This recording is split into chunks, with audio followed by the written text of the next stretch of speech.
아저씨, 그 비싼 양복 입고 죽으러 온 거예요? 동해안 절벽 끝 휠체어에 묶인 5천억 재벌 후계자가 빗속에 버려져 있었습니다.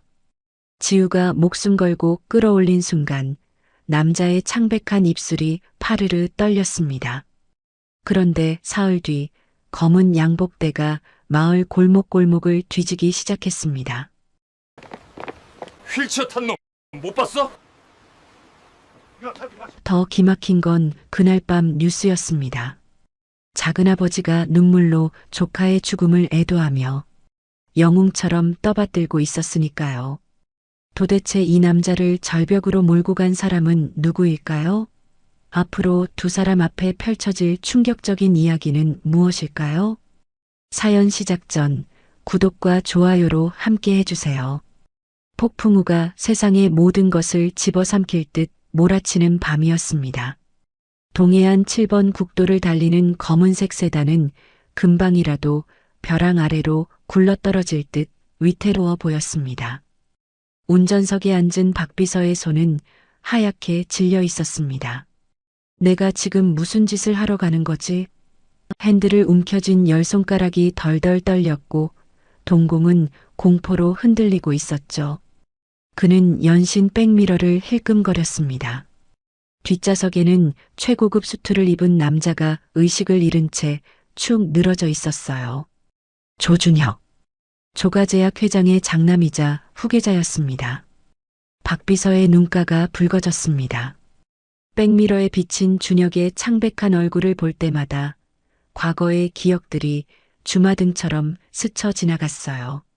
야근하는 자신에게 따뜻한 커피를 건네주던 손길, 아픈 어머니 병원비를 걱정할 때 조용히 봉투를 밀어주던 배려, 직원들에게 항상 존댓말을 쓰던 부드러운 목소리까지 그 은혜를 원수로 갚으러 가는 길이었습니다. 인적이라곤 찾아볼 수 없는 해안 절벽 끝, 헤드라이트 불빛에 낙석주의 표지판만이 스산하게 드러났습니다. 박비서는 천천히 브레이크를 밟았습니다. 박비서는 떨리는 다리를 억지로 움직여 차에서 내렸습니다. 트렁크에서 휠체어를 꺼내 빗속에서 힘겹게 펼쳤습니다. 녹슨 경첩이 삐걱거리며 겨우 잠금 장치가 걸렸죠. 뒷문을 열자 준혁의 몸이 축 쏟아질 뻔했습니다.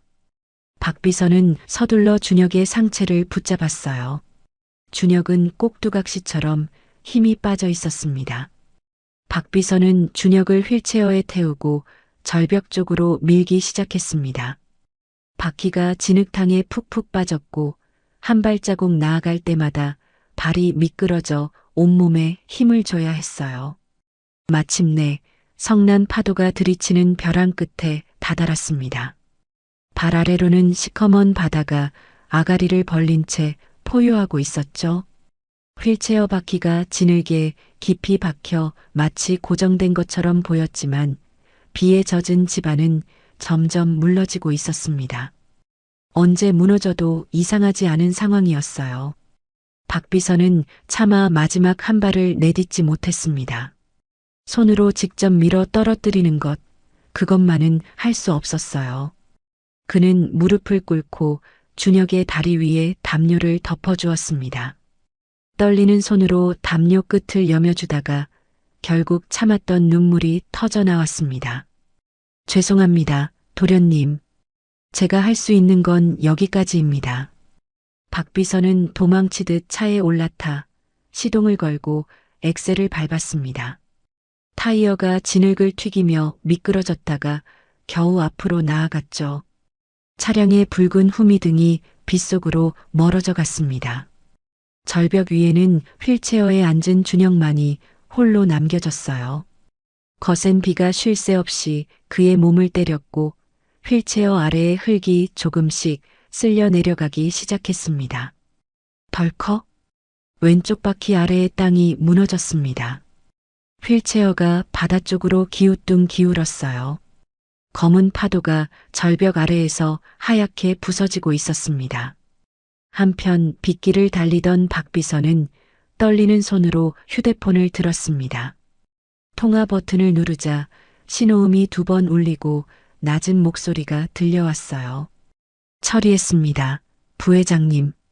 시신도 찾기 힘들 겁니다. 거짓말이었습니다. 자기 손으로 밀지 못한 죄책감, 어쩌면 준혁이 살아남을지도 모른다는 한 줄기 희망을 숨긴 거짓 보고였어요. 전화를 끊자마자 박 비서는 핸들에 이마를 박았습니다. 경적이 울렸지만 신경 쓸 여유가 없었어요. 목구멍 깊은 곳에서 짐승 같은 울음소리가 터져 나왔습니다. 그 오열을 삼키며 검은 세단은 어둠 속으로 사라져갔습니다. 빗줄기가 더욱 굵어졌습니다. 그 자극 때문이었을까요? 약 기운이 조금씩 옅어지며 준혁이 눈을 떴습니다. 흐릿한 시야 속에 아무것도 보이지 않았어요. 하반신은 아무 감각이 없었고 상반신도 마비가 풀리지 않아 손가락 하나 까딱할 수 없었습니다. 그제야 자신이 절벽 끝에 버려졌음을 깨달았어요. 1년 전 교통사고와 매일 밤 통증 완화제라며 약을 건네주던 작은아버지의 미소가 주마등처럼 스쳤습니다. 그 온화한 미소 뒤에 숨겨진 것이 무엇이었는지 이제야 알 것 같았어요. 우지직 흙이 무너지는 소리와 함께 휠체어가 한 번 더 크게 기울었습니다. 칠흑 같은 바다가 당장이라도 그를 삼킬 듯 넘실거렸어요. 죽음이 코앞까지 다가왔습니다. 공포가 온몸을 휘감았지만 그는 비명조차 지를 수 없었습니다. 바로 그 시각 인근 어촌 마을에 사는 정지우는 낡은 트럭을 몰고 집으로 돌아가는 중이었습니다. 태풍 대비를 위해 해안가 창고를 점검하고 오는 길이었어요. 지우는 순간 눈을 의심했습니다. 휠체어에 앉은 사람의 실루엣이 빗속에 아른거렸어요. 잘못 봤나? 귀신인가? 지우는 고개를 저었지만 왠지 모를 찜찜함에 핸들을 꺾었습니다. 사람 목숨이 달린 일일지도 모른다는 생각 때문이었습니다. 차에서 뛰어내린 지우는 비바람을 뚫고 휠체어를 향해 다급하게 뛰어갔습니다. 발이 지늘게 빠지고 비가 얼굴을 때렸지만 멈출 수 없었어요. 준혁은 흐릿한 시야 속에서 다가오는 형상을 보았습니다. 저승사자인가 아니면 천사인가. 준혁의 파랗게 질린 입술이 파르르 떨렸습니다. 이제 끝인 건가? 바로 그 순간이었습니다. 집안이 완전히 무너지며 휠체어가 절벽 아래로 추락하려는 찰나 지우가 몸을 날려 휠체어 손잡이를 낚아챘어요. 흑! 지우의 입에서 신음이 터졌습니다. 성인 남성과 휠체어의 무게가 한꺼번에 팔에 쏠렸어요. 젖은 땅에 미끄러지면서도 온 힘을 다해 뒤로 끌어당겼습니다. 한 뼘, 두 뼘. 휠체어가 조금씩 도로 쪽으로 끌려왔어요. 안전한 곳까지 끌어낸 후 지우는 준혁의 뺨을 가볍게 치며 의식을 확인했습니다. 빗물에 젖었음에도 은은한 광택이 흐르는 수트, 굳은 살 없이 매끈하고 하얀 손이 지우의 거친 손과 대비되었어요. 지우는 준혁의 눈을 깊이 들여다봤습니다. 체념한 듯 보이지만 깊은 곳에 남은 생존 본능이 희미하게 빛나고 있었어요. 지우는 휴대폰을 꺼내 119를 누르려다 멈췄습니다. 손목에 남은 결박 자국, 입가에서 나는 약 냄새. 절벽 끝에 버려진 상황. 이건 단순한 사고가 아니었어요. 지난번 밀항선 사건이 떠올랐습니다. 신고했던 김씨 아저씨만 곤욕을 치렀고 경찰은 뒷돈 받고 눈 감아줬죠. 이 동네 파출소장은 지역 유지들과 한패였습니다. 당신 누군가에게 쫓기고 있죠? 준혁은 대답 대신 눈꺼풀을 미세하게 떨었어요. 그것만으로 충분한 대답이 되었죠. 지우는 휴대폰을 주머니에 넣었습니다. 이 동네 경찰은 믿을 수 없어요. 신고하면 당신은 죽어요. 지우는 준혁을 트럭으로 옮기기 시작했습니다. 축 늘어진 성인 남성의 무게는 상상을 초월했어요. 단전에서 나오는 기압을 넣으며 준혁의 상체를 먼저 조수석에 걸쳐놓고 젖먹던 힘까지 짜내 다리를 하나씩 들어 올려 힘겹게 구겨 넣었습니다. 휠체어는 접어서 트럭 짐칸 덮개 아래 숨겼어요. 증거를 남기지 않으려는 본능적인 대처였습니다. 히터를 틀자 준혁의 창백한 얼굴에 아주 조금 핏기가 돌았습니다. 지우는 백미러로 혹시 따라오는 차가 있는지 확인하며 집으로 향했어요. 집에 도착해 준혁을 방에 눕힌 지우가 그를 내려다보며 나지막이 말했습니다. 지금부터 당신은 이 세상에서 죽은 사람이에요. 그래야 살 수 있어요. 안도감 때문인지 약 기운 때문인지 준혁은 지우의 목소리를 들으며 깊은 어둠 속으로 의식을 놓았습니다. 폭풍우는 밤새 그치지 않았습니다. 하지만 작은 어촌 마을의 낡은 집안에서 기적 같은 생존이 시작되고 있었습니다. 죽음의 문턱에서 돌아온 남자와 그를 숨겨준 여자, 두 사람의 운명은 이 밤을 기점으로 완전히 뒤바뀌게 됩니다. 준혁은 지독한 두통과 함께 눈을 떴습니다. 시야에 들어온 것은 병원의 하얀 천장이 아니었어요. 곰팡이가 핀 낯설고 누런 벽지가 눈앞에 펼쳐져 있었습니다. 낡은 선풍기가 달달거리며 돌아가는 소리가 들렸어요. 열린 창틈으로 비릿한 짠내가 스며들었고 멀리서 파도가 철썩이는 소리가 귓가를 스쳤습니다. 익숙한 소독약 냄새도 간호사의 발소리도 없었어요. 여기는 도대체 어디지? 준혁은 본능적으로 몸을 일으키려 했습니다. 하지만 하반신은 돌덩이처럼 무거웠고 상반신마저 약 기운에 힘이 들어가지 않았어요. 침대 위에서 바둥거릴 뿐 상체조차 제대로 세울 수 없었습니다. 벽에 걸린 낡은 달력, 그 옆에 걸린 녹슨 낚시 갈고리, 준혁의 머릿속에서 최악의 시나리오가 스쳐 지나갔습니다. 납치된 건가? 사설 감옥이나 외딴 섬의 새우잡이배에 팔려온 게 아닐까? 재벌가 후계자로 살아온 그에게 그런 상상은 낯선 것이 아니었습니다. 바로 그때 방문이 삐걱거리며 열렸습니다. 지우가 쟁반에 죽과 물을 담아 들어왔어요. 준혁은 경계심 어린 눈빛을 한 채 본능적으로 몸을 움츠렸습니다.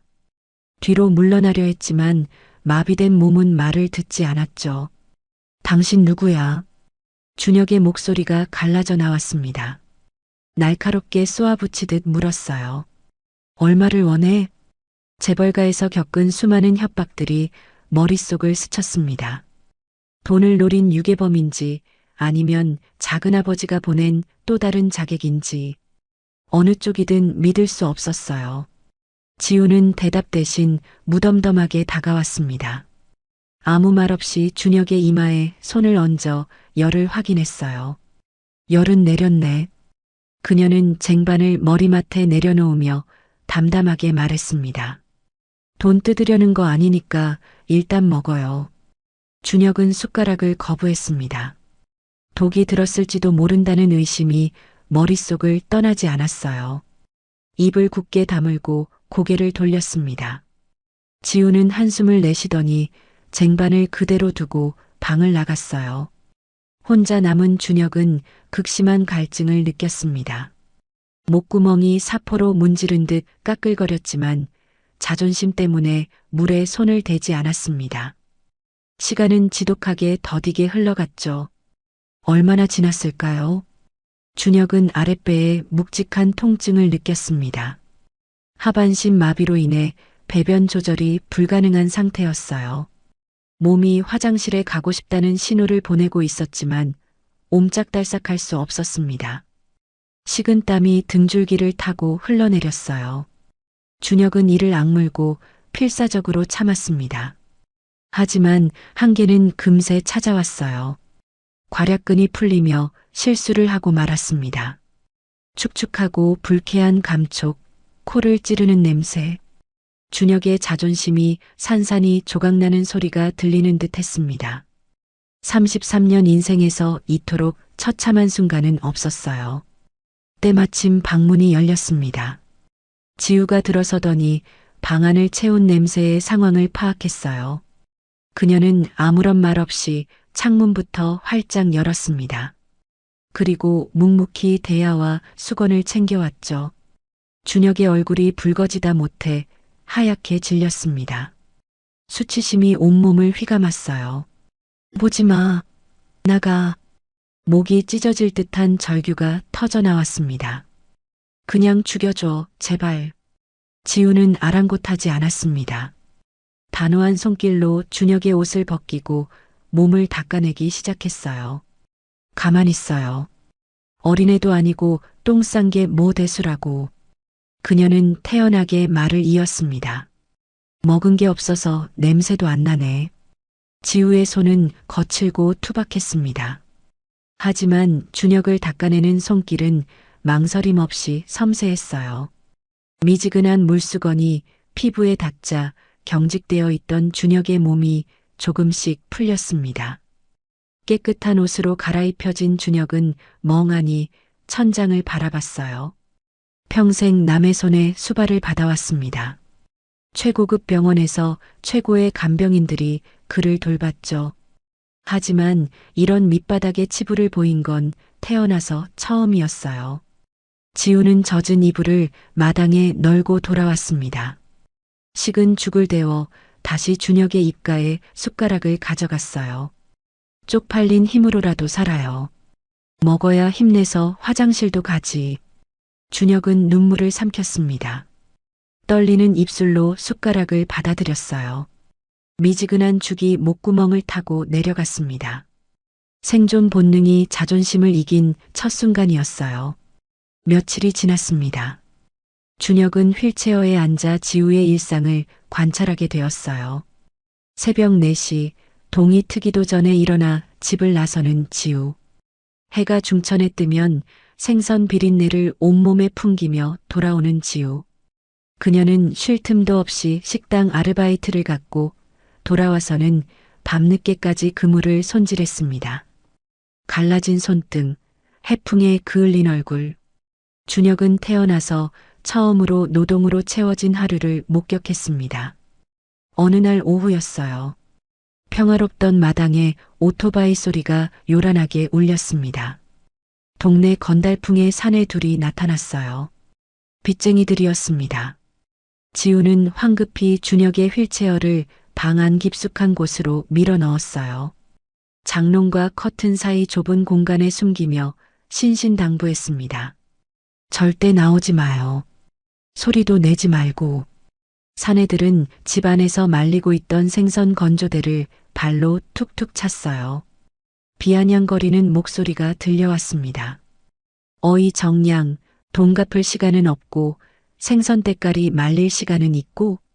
방 안 틈새로 상황을 지켜보던 준혁의 주먹이 꽉 쥐어졌어요. 사내 하나가 지우에게 다가가 얼굴에 담배 연기를 뿜었습니다. 이러면 곤란해. 우리가 선주한테 말해서 네 배추락 못하게 막을 수도 있어. 알지? 준혁은 분노로 이를 악물었습니다. 휠체어 바퀴를 밀어나가려 했지만 문턱에 걸려 꼼짝도 안 했어요. 마비된 다리는 움직이지 않았습니다. 무력감이 그를 짓눌렀어요. 내가 아무것도 할 수 없다니. 지우는 손을 바들바들 떨면서도 눈 하나 깜짝 않고 노려봤습니다. 이번 달 고기잡이 끝나면 갚는다고 했잖아요. 남의 영업장 망치지 말고 가세요. 빚쟁이들은 지우의 어깨를 툭 밀쳤어요. 교활한 목소리로 으름장을 놓았습니다. 일주일 준다. 안 그러면 온 동네의 아가씨가 돈 떼먹었다고 방송하고 다닐 거야. 그들이 떠나고 마당은 폭풍이 지나간 듯 고요해졌습니다. 지우는 그제야 참았던 숨을 몰아쉬며 주저앉았어요. 씩씩한 줄 알았던 그녀의 어깨가 가늘게 떨리고 있었습니다. 준혁은 휠체어를 끌고 마당으로 나왔어요. 지우의 뒷모습이 너무나 작아 보였죠. 저녁 밥상 앞이었어요. 준혁은 참았던 말을 꺼냈습니다. 왜 나 같은 걸 구해줘서. 고생을 사서 합니까? 그냥 죽게 냅두지. 지우는 밥을 씹다 말고 입을 열었어요. 시선은 국그릇에 고정한 채였습니다. 우리 부모님 바다에서 돌아가셨어요. 시신도 못 찾았죠. 준혁이 놀란 눈으로 지우를 바라봤습니다. 그녀는 담담하게 말을 이었어요. 그때 누가 한 명만이라도 봐줬다면, 건져줬다면. 그런 생각만 평생 했어요. 잠시 침묵이 흘렀습니다. 그래서 내 눈앞에 물에 빠진 게 보이면 그게 강아지든 사람이든 무조건 건져요. 안 그러면 내가 사람이 아닌 것 같아서. 준혁은 말문이 막혔습니다. 자신의 목숨이 단순한 우연이 아닌 지우의 깊은 상처와 신념 덕분에 건져진 것임을 깨달았죠. 그날 밤 준혁은 다시 악몽에 시달렸습니다. 빗길, 교통사고, 차갑게 웃으며 약을 건네는 작은아버지의 환영이 그를 덮쳤어요. 비명을 지르며 깬 준혁의 곁에 어느새 지우가 와 있었습니다. 그녀는 땀에 젖은 준혁의 손을 꽉 잡았어요. 괜찮아요. 여긴 안전해요. 아무도 당신 못 찾아. 지우의 단단한 목소리가 준혁의 떨림을 진정시켰습니다. 준혁은 지우의 손을 맞잡으며 생각했어요. 이 여자는 부서졌지만 썩지 않았습니다. 자신을 둘러쌌던 탐욕스러운 인간들과는 달랐어요. 준혁은 어둠 속에서 지우를 바라보며 결심했습니다. 죽는 건 나중이다. 일단은 저 여자를 지켜야겠다. 밥값은 하고 죽어야지. 처음으로 삶에 대한 의지가 가슴 한구석에서 싹을 틔우고 있었습니다. 하지만 준혁은 아직 몰랐습니다. 자신을 죽이려 했던 작은아버지가 바로 그 순간에도 다음 수를 준비하고 있다는 것을. 며칠간 폭풍우가 몰아쳤습니다. 마을은 완전히 고립되었고 외부로부터의 물자 공급이 끊겼어요. 마을 전체가 세상과 단절된 섬처럼 변해버린 것입니다. 창밖으로는 여전히 거센 빗줄기가 유리창을 때리고 있었습니다. 준혁은 습관처럼 품속을 더듬었어요. 늘 숨겨두었던 약병. 떨리는 손으로 뚜껑을 열었지만 병 안은 텅 비어 있었죠. 마지막 알약은 이미 어젯밤에 삼킨 후였습니다. 약 기운이 떨어지자 준혁의 몸이 반응하기 시작했습니다.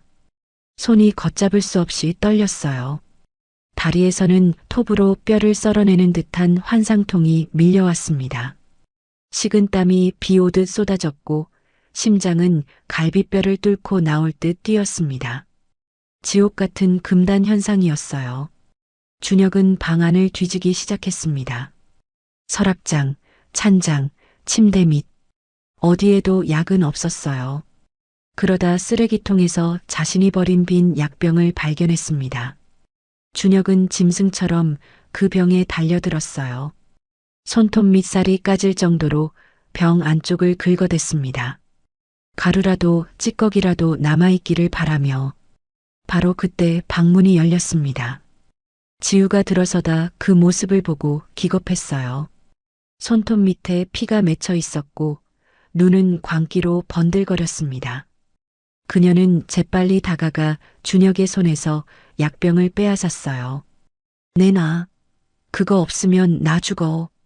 준혁은 지우에게 덤벼들었습니다. 하지만 힘이 빠진 몸은 말을 듣지 않았어요. 휠체어에서 굴러떨어진 준혁이 차가운 바닥에 쓰러졌습니다. 그는 바닥에 엎드린 채 애원했어요. 제발, 한 알만. 머리가 터질 것 같아. 지우는 약병 뚜껑을 열고 냄새를 맡았습니다. 그녀의 얼굴이 일그러졌어요. 이게 무슨 냄새야? 농약 칠 때 나는 역한 냄새가 나잖아요. 지우는 병에 남은 가루를 물컵에 살짝 털어 넣었습니다. 가루가 물에 닿는 순간 맑던 물이 먹물처럼 뿌얘졌어요. 이건 약이 아니야. 지우는 직감적으로 위험을 감지했습니다. 그녀는 약병을 창밖으로 힘껏 던져버렸어요. 안 돼. 준혁은 절규하며 기어서라도 밖으로 나가려 했습니다. 하지만 지우가 문을 가로막고 단호하게 그를 제압했어요. 참아요. 죽을 것 같아도 참아야 살아요. 그날 밤 준혁은 지옥 같은 금단 증세에 시달렸습니다. 고열에 들떠 헛소리를 했고 온몸을 비틀며 발작했어요.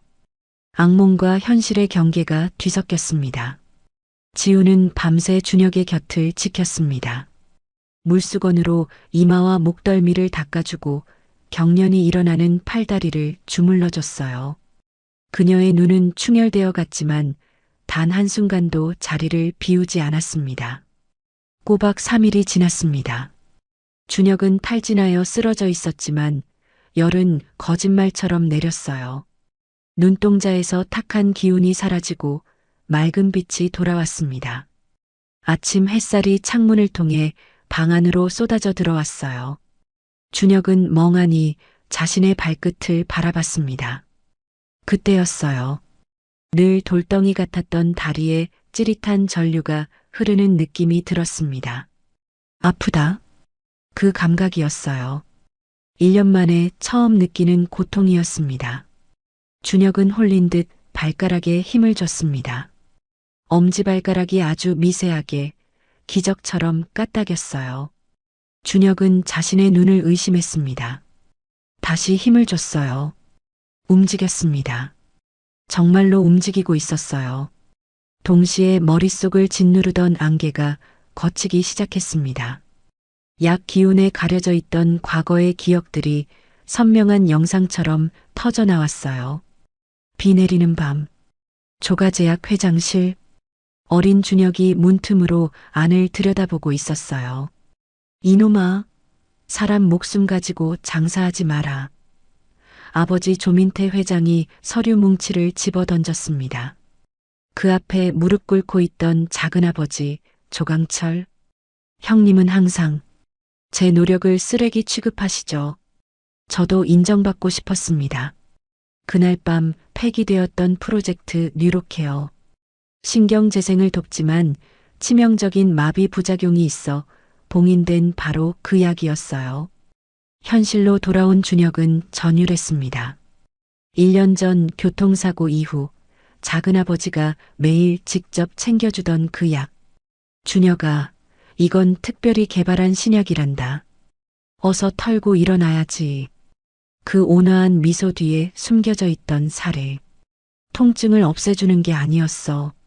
준혁의 목소리가 떨렸습니다. 신경이 돌아오지 못하게 마비를 유지시키는 독약이었어. 자신이 작은아버지의 열등감이 만들어낸 실험쥐였다는 사실. 아버지가 쓰러진 틈을 타 자신을 산송장으로 만들려 했다는 진실. 모든 것이 머릿속에서 퍼즐처럼 맞춰졌어요. 준혁은 분노와 공포, 배신감에 몸을 떨며 오열했습니다. 지우가 놀라 달려와 그를 안아줬어요. 준혁은 지우의 품에서 조금씩 진정되었습니다. 처음으로 자신의 진짜 정체와 겪은 모든 일을 털어놓았어요. 난 조가제약 회장의 아들입니다. 작은 아버지가 나를 죽이려 했어요. 이야기를 마친 준혁은 결심한 듯 지우를 밀어냈습니다. 이제 알았으면 가요. 놈들이 알면 당신까지 위험해요. 준혁은 지우의 눈을 피하며 애원했어요. 제발 나를 버려요. 경찰에 넘기든 길가에 버리든 당신은 살아야 할 거 아닙니까? 지우는 준혁의 떨리는 손을 낚아채 자신의 가슴에 댔습니다. 심장 박동이 손바닥에 전해졌어요. 심장은 거짓말 안 해요. 지금 무서워서 도망치려는 거잖아. 지우는 휠체어를 끌고 마당방, 모래사장으로 준혁을 데리고 나갔어요. 바닷바람이 두 사람의 머리카락을 흩날렸습니다. 걸어봐요. 발가락 움직였다며. 도망칠 거면 두 다리로 걸어서 가요. 지우가 준혁을 휠체어에서 일으켜 세웠습니다. 준혁은 후들거리는 다리로 모래를 디뎠어요. 한 발자국을 때려다 힘없이 무너졌습니다. 온몸이 모래투성이가 되었어요. 꺼봐. 난 안 돼. 준혁이 좌절했습니다. 하지만 지우는 흙을 털어주지 않았어요. 단호한 눈으로 내려다볼 뿐이었습니다. 나랑 같이 싸워요. 당신 억울한 거, 그 나쁜 놈들이 한 짓 다 갚아줘야지. 여기서 죽을 거야? 지우의 눈에서 뿜어져 나오는 강렬한 생명력. 세상 모든 것이 자신을 버렸을 때 유일하게 자신을 잡아주는 손이었습니다. 준혁은 이를 악물고 모래를 움켜쥐었어요. 다시 일어섰습니다. 지우의 어깨에 기대어 비로소 자신의 두 발로 땅을 딛고 섰어요. 수평선 너머 서울 쪽을 바라보는 준혁의 눈빛이 달라졌습니다. 더 이상 패배자의 눈이 아니었어요. 복수를 다짐하는 맹수의 눈이었습니다. 그래, 돌아가야 해. 내가 직접 끝을 봐야 해. 준혁이 나지막이 맹세했습니다. 바로 그때 집안에서 TV 뉴스 속보가 흘러나왔어요. 조강철 부회장, 기적의 신약 뉴로케어 출시 발표. 하반신 마비 정복의 꿈이로. 화면 속에서 인자하게 웃고 있는 작은아버지의 얼굴이 보였습니다.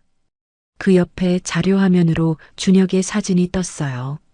실종된 장남 조준혁 이사, 사망 추정이라는 자막과 함께 뉴스를 본 두 사람은 서로를 바라봤습니다. 준혁의 주먹이 떨렸어요. 자신을 죽이려 한 사람이 영웅 행세를 하고 있었습니다. 이제 숨어 있을 시간은 끝났어요. 준혁의 눈에 불꽃이 일었습니다.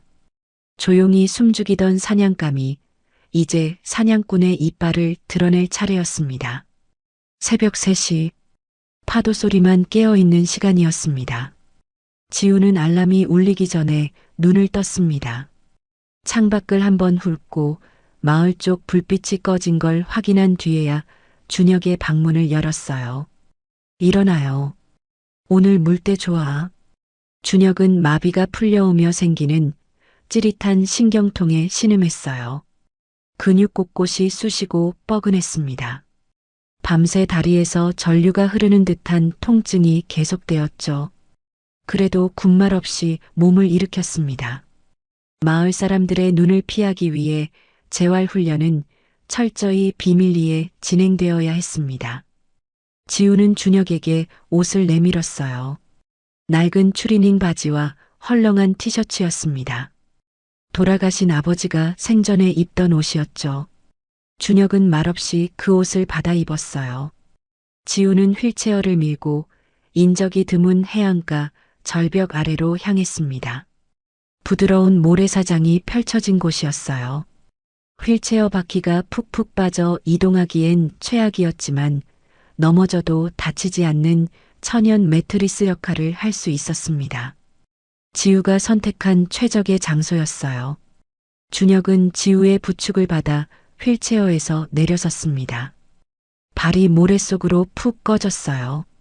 중심을 잡기가 평지보다 몇 배는 더 힘들었습니다. 한 걸음을 떼려는 순간 다리에 힘이 풀렸어요. 준혁이 무참하게 넘어졌습니다. 입안에 짠 모래가 들어왔어요. 모래알이 이 사이에 끼고 혀끝에서 바다의 짠내가 퍼졌습니다. 그는 거친 숨을 몰아쉬었어요. 포기하고 싶은 마음이 차올랐습니다. 하지만 지우는 그를 일으켜주지 않았어요. 한 번만 더. 아직 해 뜨려면 멀었어요. 단호한 목소리였습니다. 준혁은 오기가 생겼어요. 이를 악물고 일어섰습니다. 그리고 또 넘어졌어요. 수백 번 넘어지고 구르며 온몸이 모래 범벅이 되었습니다. 지우는 넘어진 준혁의 자세를 교정해줬어요. 마비된 근육을 손으로 일일이 자극하며 코치 역할을 자처했습니다. 준혁은 지우의 작은 손이 자신의 굳은 다리를 주무를 때마다 미안함과 고마움을 동시에 느꼈어요. 해가 뜰 기미가 보이면 두 사람은 도둑처럼 황급히 집으로 돌아왔습니다. 준혁은 녹초가 되어 침대에 쓰러졌어요. 점심시간이 되었습니다. 지우는 밥상에 갓 잡은 전복과 낙지를 데쳐 올렸어요. 준혁의 그릇엔 귀한 해산물이 가득했습니다. 전복의 탱글탱글한 살이 윤기를 뿜었고 데친 낙지에서는 김이 모락모락 피어올랐어요. 준혁은 무심코 지우의 밥그릇을 봤습니다. 그녀의 그릇엔 차가운 찬밥과 쉬어 빠진 김치뿐이었어요. 너도 먹어야지. 왜 나만 먹어? 준혁이 전복을 권했습니다. 하지만 지우는 고개를 저었어요. 난 바닷가 사람이라 해산물 냄새만 맡아도 질려요. 환자가 먹어야 근육이 붙지. 서툰 거짓말이었습니다. 지우는 밥을 급히 넘기며 시선을 피했어요. 준혁은 목이 메어 숟가락을 들지 못했습니다. 평생 최고급 요리를 먹어왔어요. 미슐랭 레스토랑에서 코스 요리를 즐기고 전용기를 타고 세계 각지의 명소에서 식사했죠. 하지만 이토록 목이 메고 눈물 나는 밥상은 처음이었습니다. 이 작은 여자의 헌신이 가슴을 찔렀어요. 준혁은 눈물이 떨어지지 않게 고개를 들고 천장을 바라봤습니다. 며칠 뒤 훈련 도중 갑작스러운 소나기가 쏟아졌습니다. 태풍급 비바람에 시야가 완전히 가려졌어요. 집으로 돌아갈 수 없는 상황이었습니다. 지우는 급한 대로 준혁을 부축해 해안가 절벽 아래의 좁은 바위 틈으로 피신했어요. 작은 동굴 같은 공간이었습니다. 좁은 공간 안에서 빗물에 젖은 두 사람의 몸이 어쩔 수 없이 밀착되었어요. 젖은 옷에서 물이 뚝뚝 떨어졌고 차가운 바위벽이 등을 시리게 했습니다. 하지만 차가운 빗물 사이로 서로의 체온이 뜨겁게 느껴졌어요. 심장 박동 소리가 빗소리보다 더 크게 들리는 것 같았습니다. 준혁은 덜덜 떠는 지우를 봤어요. 그는 입고 있던 낡은 점퍼를 벗어 지우에게 덮어줬습니다. 이 옷 주인이신 아버님이 지켜주실 거야. 우르릉. 천둥 소리가 울렸어요. 지우가 움찔했습니다. 준혁이 본능적으로 그녀의 어깨를 감싸 안았어요. 묘한 정적이 흘렀습니다. 두 사람 사이에 애틋한 기류가 흐르기 시작했어요. 준혁은 지우의 눈을 바라보며 나지막이 말했습니다. 내가 다시 걷게 되면 그땐 제일 먼저 너를 업어줄게. 약속해. 지우의 얼굴이 붉어졌어요. 그녀는 고개를 끄덕이며 작게 웃었습니다. 무거울 텐데. 나 업으려면 얼른 나아요. 비가 그치고 돌아오는 길이었어요. 마을 어귀에서 그물 손질을 하러 나온 최고령 할머니와 마주쳤습니다. 준혁이 황급히 휠체어에 앉으려 했지만 이미 늦었어요. 할머니는 준혁이 지우의 어깨를 짚고 서 있는 모습을 정면으로 목격했습니다. 지우가 사색이 되었어요. 그녀는 달려가 할머니의 손을 잡고 사정했습니다. 할머니, 제발 못 본 척 해주세요. 할머니는 준혁의 눈빛과 지우의 간절함을 번갈아 봤어요. 그러더니 말없이 씩 웃었습니다. 난 늙어서 눈이 침침해. 아무것도 안 보여. 그러고는 품에서 오래된 박하사탕 두 알을 꺼내 그녀의 손에 쥐어주었습니다. 젊은 놈 다리가 튼튼해야지. 색시 고생시키지 말고 얼른 일어나. 할머니는 뒷짐을 지고 사라졌습니다. 지우는 그제야 안도의 한숨을 내쉬었어요. 준혁은 할머니의 뒷모습을 바라보며 고개를 숙였습니다. 2주가 지났습니다.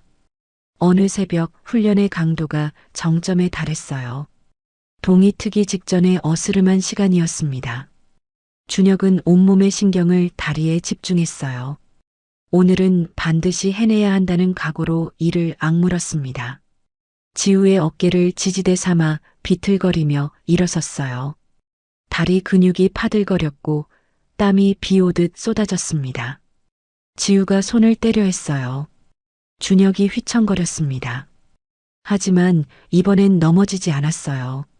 스스로 중심을 잡고 버텨냈습니다. 준혁이 한 걸음을 내디디려 발을 떼는 순간 마비된 신경이 말을 듣지 않았어요. 몸이 통나무처럼 뻣뻣하게 굳었습니다. 지우가 와락 달려들어 쓰러지는 그를 받아냈어요. 비록 걷지는 못했지만 준혁은 지우에게 기댄 채 10초간 스스로의 다리로 버티고 서 있었습니다. 그것만으로도 기적이었어요. 두 사람은 모래사장 위로 함께 넘어졌습니다. 하늘에는 별이 하나둘 사라지고 있었어요. 지우는 준혁의 가슴에 얼굴을 묻고 기쁨의 눈물을 흘렸습니다. 봤어요? 방금 혼자 서 있었어. 진짜 서 있었다고요. 지우의 목소리가 떨렸어요. 준혁은 우는 지우의 등을 토닥이며 함께 눈시울을 붉혔습니다. 재벌 2세로서 성취했던 어떤 계약보다 더 큰 희열과 감동을 느꼈어요. 날이 밝아오자 준혁은 다시 휠체어에 앉았습니다. 이제 지팡이를 짚으면 걸을 수 있는 수준이 되었어요. 하지만 그는 휠체어를 버리지 않았습니다. 준혁의 눈빛이 차갑게 빛났어요. 아직은 아니야. 놈들은 내가 평생 걷지 못할 거라 믿고 있어. 그 방심이 결국 놈들을 무너뜨릴 거야. 지우는 준혁의 의도를 알아차렸어요. 그녀는 휠체어 바퀴에 묻은 모래를 꼼꼼히 털어냈습니다. 완벽한 연기를 위한 준비였죠. 집으로 돌아오는 길, 준혁은 휠체어 위에서 주먹을 꽉 쥐었어요. 수평선 너머로 떠오르는 태양을 바라보며 다짐했습니다.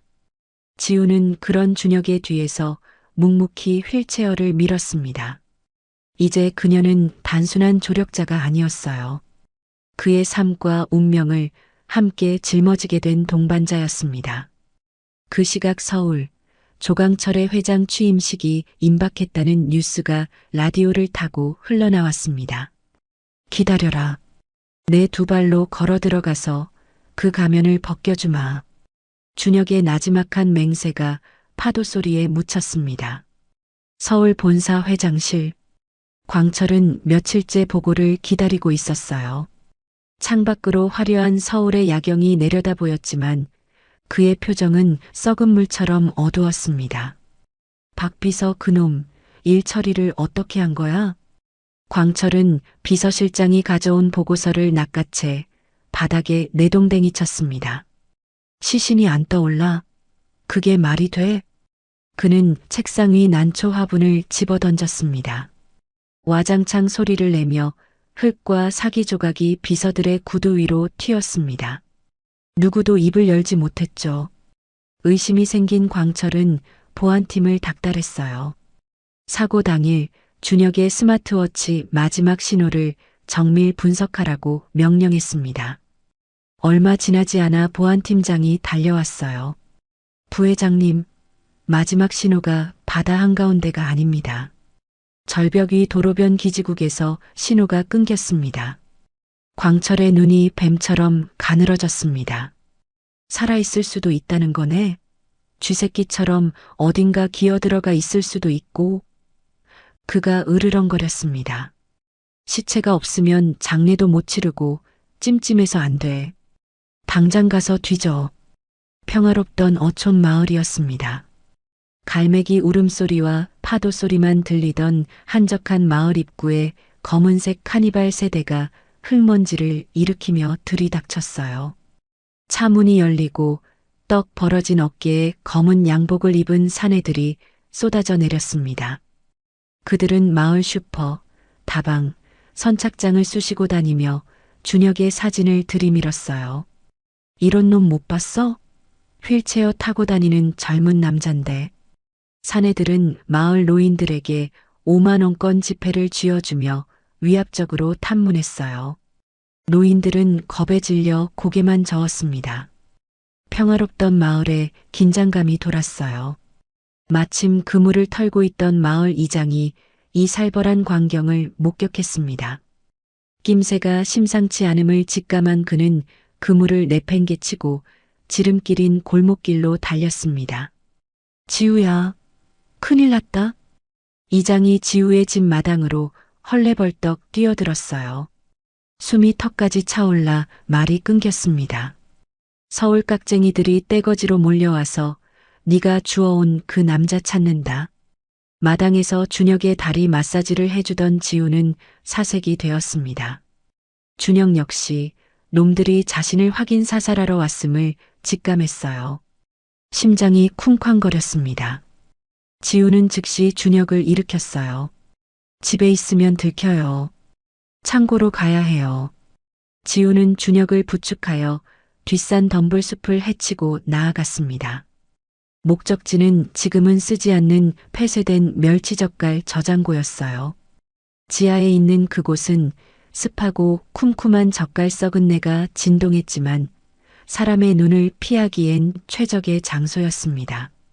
두 사람이 무거운 철문을 닫고 숨자마자 지훈의 집 대문을 쾅쾅 부수는 소리가 들려왔습니다. 간발의 차이였습니다. 또각 또각 구두 발자국 소리가 저장고 쪽으로 다가왔습니다. 두 사람의 머리 위 통풍구 앞에서 발소리가 뚝 멈췄습니다. 준혁과 지우는 입을 틀어막고 숨소리조차 죽였습니다. 공포에 질려 바들바들 떠는 지우의 손을 준혁이 강하게 꽉 잡아주었습니다. A씨, 썩은 내가 진동을 하네. 여긴 없어. 가자. 발길을 돌리는 구두 소리가 점점 멀어졌습니다. 두 사람은 비로소 안도의 숨을 내쉬었어요. 위기를 넘긴 준혁은 반격의 카드를 꺼냈습니다. 지우가 마을 이장 명의로 개통해둔 선불폰을 손에 쥐었어요. 오래된 버튼식 휴대폰이었습니다. 수신자는 박비서였어요. 준혁은 박비서만이 알 수 있는 내용을 문자로 찍었습니다. 버튼을 누르는 손가락에 힘이 들어갔어요. 나다. 내 7살 생일 선물, 로봇 장난감 가디언을 기억하나? 자네 어머니 수술비 대주던 날 내가 했던 말도 기억하고 있겠지. 같은 시각 서울 본사복도였습니다. 광철은 박비서의 정강이를 걷어차며 윽박질렀어요. 이번에도 못 찾으면 네가 그 자식 대신 죽는 거야. 알았어? 모멸감과 공포를 느끼던 박비서의 주머니에서 진동이 울렸습니다. 문자를 확인한 그는 소스라치게 놀랐어요. 죽은 줄 알았던, 아니 자신이 죽였다고 보고한 준혁이 살아있었어요. 어머니 수술비. 박비서의 뇌리에 과거가 스쳤습니다. 병원비가 없어 절망하던 자신에게 가족이 먼저라며 봉투를 쥐어주던 준혁의 따뜻한 미소. 곧이어 두 번째 문자가 도착했습니다. 갯바위에서 날 죽이지 않고 멈췄던 너의 마지막 양심을 믿는다. 기회를 주겠다. 박비서는 화장실 칸에 숨어 식은 땀을 흘렸어요. 광철의 폭주와 자신의 죄책감 사이에서 고뇌했습니다. 그는 결국 떨리는 손으로 답장을 보냈어요. 전무님 살아계셨군요. 죽을 죄를 지었습니다. 회장님이 위독하십니다. 중환자실 접근이 차단되었습니다. 이어 결정적인 정보가 전송되었어요. 조강철 부회장이 신약 출시와 회장 취임식을 다음 주 목요일 주주총회로 앞당겼습니다. 시간이 없습니다. 정보를 입수한 준혁은 결단을 내렸습니다. 놈들을 완전히 따돌리려면 내가 죽었다는 확실한 증거를 줘야 해. 밤이 깊어졌어요.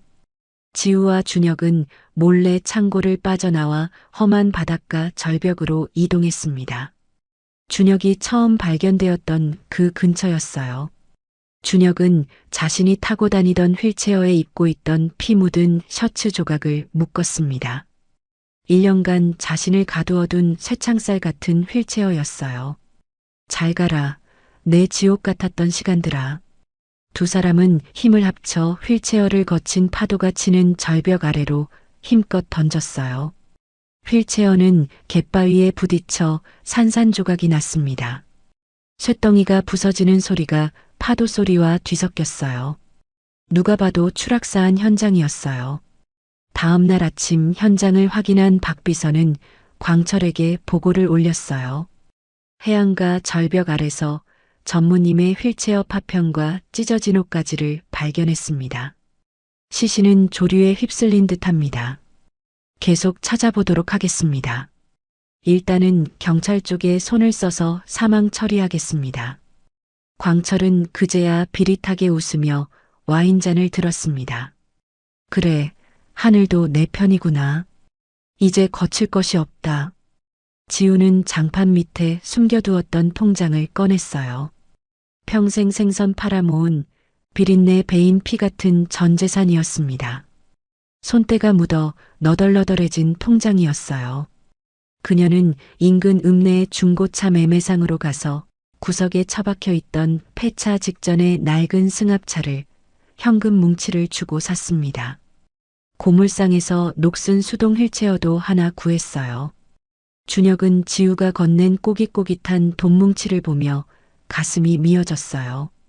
10,000원짜리, 5,000원짜리가 뒤섞인 돈다발이었습니다. 한 장 한 장에 지우의 땀과 노력이 배어 있었어요. 이 돈 반드시 100배, 아니 1000배로 갚을게. 준혁의 목소리가 떨렸습니다. 지우는 씩씩하게 웃으며 시동을 걸었어요. 이자 쳐서 갚아요. 이제 서울로 갑시다. 우리가 다 바로잡자고요. 차 안 라디오에서 긴급 뉴스가 흘러나왔어요. 지지직거리는 잡음 사이로 앵커의 목소리가 들렸습니다. 조가제약 조강철 부회장, 획기적 신약 발표 임박. 실종된 조준혁 전무 사망 공식 인정. 애도표에. 준혁은 조수석에서 그 방송을 들으며 주먹을 꽉 쥐었습니다. 낡은 승합차가 요란한 소리를 내며 7번 국도를 달리기 시작했습니다. 죽은 자로 선언된 남자가 이제 산 자들의 세계로 돌아가고 있었어요. 서울에서 그를 기다리는 것은 피도 눈물도 없는 전쟁이었습니다. 밤새 달려 서울로 진입했습니다. 지우는 핸들을 꽉 잡고 버텼습니다. 뒷좌석 짐칸에는 생선 비린내가 배어있는 스티로폼 박스와 담요들이 쌓여 있었어요. 준혁은 그 아래 깊숙이 몸을 숨기고 숨을 죽이고 있었습니다. 서울 진입로 검문소에서 경찰들이 음주 및 불심 검문을 실시하고 있었습니다. 앞차가 검문을 받고 지나갔고 이제 지우의 차례였습니다. 경찰이 손전등을 비추며 다가왔습니다. 검문 있겠습니다. 창문 좀 내려주세요. 지우는 심호흡을 한번 하고 능청스럽게 창문을 내렸습니다. 아이고, 선생님들 고생 많으십니다. 생선 상하니까 빨리 좀 갑시다. 억척스러운 생선 장수 연기였어요. 차 안에서 비린내가 풍겼습니다. 경찰은 코를 막으며 손을 휘저어 빨리 가라고 했어요. 지우는 애교 섞인 인사를 하며 악셀을 밟았습니다. 백미러로 검문소가 멀어지는 것을 확인한 후에야 안도의 한숨을 내쉬었어요. 고속도로 휴게소에 들렀습니다. 대형 전광판에서 화려한 광고가 흘러나왔어요. 조강철 부회장, 꿈의 신약 뉴로케어 출시 임박. 화면 속 광철이 인자한 미소를 짓고 있었습니다. 환자들을 위한다는 멘트가 나왔어요. 차 안에서 몰래 빵을 씹으며 그 화면을 지켜보던 준혁은 분노로 주먹을 떨었어요. 자신의 목숨을 앗아가려 했던 독약이 사람을 살리는 약으로 둔갑한 현실이었습니다. 저 악마 같은 놈. 저게 풀리면 수많은 사람이 나처럼 될 거야. 서울 외곽 재개발이 예정되어 주민들이 다 떠난 허름한 달동네. 가로등도 깨져 있는 어두운 골목. 벽에는 붉은 스프레이로 철거라는 글씨가 흉물스럽게 쓰여 있었습니다. 박 비서가 미리 일러준 안전가옥, 곰팡이 핀 반지하 방이었습니다. 천장 얼룩과 습기 냄새가 코를 찔렀지만 지금은 이곳이 유일한 요새였습니다. 약속된 시간이 되었습니다. 똑똑똑, 똑똑, 약속된 노크 소리. 3번, 그리고 2번. 준혁이 눈짓하자 지우가 문을 열었습니다. 모자를 푹 눌러 쓴 박 비서가 들어왔습니다. 그는 준혁의 휠체어 앞에 털썩 무릎을 꿇었습니다. 어깨가 심하게 떨리고 있었습니다. 죽어 마땅한 죄인입니다, 전무님. 제가 잠시 미쳤었습니다. 용서해 주십시오. 목소리가 갈라졌습니다. 박 비서는 품에서 USB 하나를 꺼내 떨리는 손으로 건넸습니다. 과거 조강철이 폐기했던 신약의 치명적 부작용인 사망살해 데이터를 조작한 원본 파일이었습니다. 세상이 알려지면 조강철은 끝장이었어요. 준혁은 차갑게 내려다보다가 박 비서의 어깨를 잡고 일으켰어요. 사죄는 나중에 해. 지금은 네가 필요하다. 준혁은 박 비서에게 새로운 지령을 내렸습니다. 이중 간첩이 되라. 내가 죽었다고 믿게 만들고 놈이 가장 방심하는 순간을 만들어. 다음 날 회사로 복귀한 박 비서는 조작된 보고서를 조강철의 책상에 내려놓았습니다. 영안실 관계자를 매수해 비슷한 체격의 무연고 변사체 팔목에 준혁의 시계를 채워두었던 것입니다. 회장님, 시신이 물에 심하게 불어 지문이나 DNA 채취는 불가능했지만 착용하고 있던 시계와 치아 기록 일부가 전무님과 일치합니다. 바로 화장 처리했습니다. 광철은 그제야 안심하며 껄껄 웃었어요. 긴장이 풀린 그는 보안팀을 축소했습니다. 반대파 이사들을 고급 룸살롱으로 불러 협박과 회유를 하는 데에만 골몰했어요. 준혁은 대포폰을 이용해 대학병원 신경외과 과장이자 자신의 학교 후배인 김 박사에게 은밀히 연락을 취했습니다. 전화기를 든 손이 떨렸어요. 형님? 살아계셨습니까? 경악하는 후배에게 준혁은 아버지의 상태를 물었어요. 아버지가 단순 노안이 아니라 약물 중독으로 인한 혼수 상태일 가능성을 제기했습니다. 후배 의사는 한참 침묵했어요. 그리고 최근 광철이 지정한 간호사만 회장님 병실에 출입하게 했다는 사실을 기억해냈습니다. 이상한 점이 한두 가지가 아니었어요. 그는 몰래 혈액 샘플을 채취해 분석하겠다고 약속했습니다. 한편 박 비서는 야근을 핑계로 재무팀 사무실에 남았어요. 파쇄기를 비우는 척하며 결정적인 장부 조각들을 별도의 쓰레기 봉투에 담았습니다. 건물 뒷문 분리수거장에 표시를 해두고 내놓았어요. 새벽 시간이었습니다. 지우는 폐지를 줍는 할머니로 완벽하게 위장했어요. 낡은 외투에 고무장갑을 끼고 허리를 굽힌 채 분리수거장에 접근했습니다. 아무도 그녀를 의심하지 않았어요.